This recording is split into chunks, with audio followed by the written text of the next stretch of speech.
Privilege is a word that has taken quite a beating lately.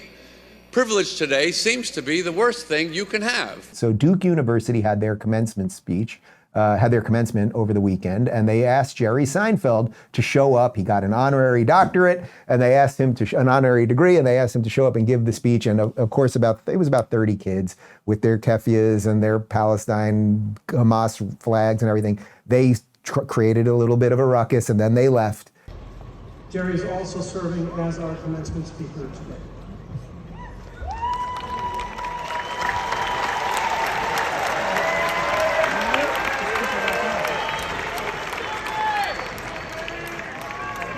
So, what's the big deal about our commencement speaker?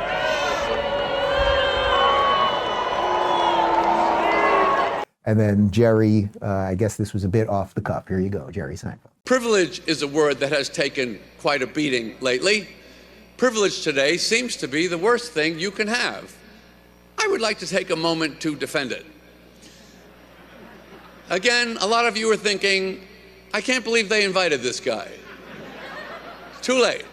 I say, use your privilege. I grew up a Jewish boy from New York. That is a privilege if you want to be a comedian.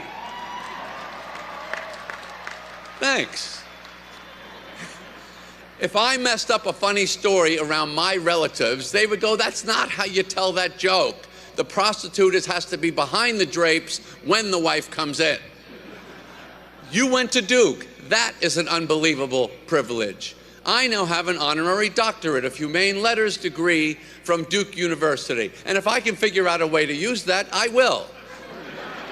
I haven't figured anything out yet. I think it's pretty much as useful in real life as this outfit I'm wearing. But so what? I'll take it. My point is we're embarrassed about things we should be proud of and proud of things we should be embarrassed about. When I was writing my TV series, thanks. What a crowd. So on my staff in the 90s, we had a lot of Harvard guys. They were fantastic, but I could never understand why these guys were so embarrassed about being from Harvard. They would never talk about it. They would never mention it. I'm not talking about Harvard now. I'm talking about the way it used to be. You're never going to believe this. Harvard used to be a great place to go to school. Now it's Duke.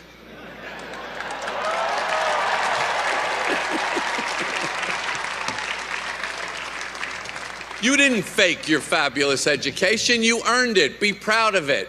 Don't just drop it on people right before you serve in pickleball. Okay, Duke 24 coming at you.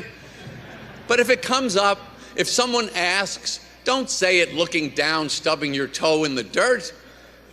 When someone asks, where'd you go to school? You say, I went to Duke. Watch them take that uncomfortable, hard swallow.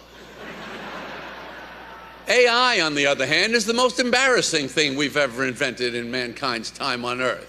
Oh, so you can't do the work. Is that what you're telling me? You can't figure it out? This seems to be the justification of AI. I couldn't do it. This is something to be embarrassed about. The ad campaign for ChatGPT should be the opposite of Nike. You just can't do it. Making fake brains is risky. Frankenstein proved that. He was so dumb, he thought a monster needed a sport jacket. It's not a wine tasting. We're terrorizing villagers. No one's going to tell you, I'm sorry, Mr. Stein, it's jackets only this evening. What I like is we're smart enough to invent AI, dumb enough to need it, and still so stupid we can't figure out if we did the right thing. Making work easier, this is the problem. So obsessed with getting to the answer, completing the project, producing a result, which are all valid things, but not where the richness of the human experience lies. The only two things you ever need to pay attention to in life are work and love. Things that are self-justified in the experience, and who cares about the result? Stop rushing to what you perceive as some valuable endpoint. Learn to enjoy the expenditure of energy that may or may not be on the correct path. Look, there were thousands of kids there graduating who wanted who were proud to have spent 4 years at Duke University, who probably learned some of the right things, who are happy to hear their commencement speaker and all of it. And it's a loud, annoying minority. And unfortunately, the Democrats took a loud, annoying minority and let them run the asylum. We are now at a place in America where we can choose to follow them down that path, or we can try to go another way and find another promised land. And that is the challenge for all of us.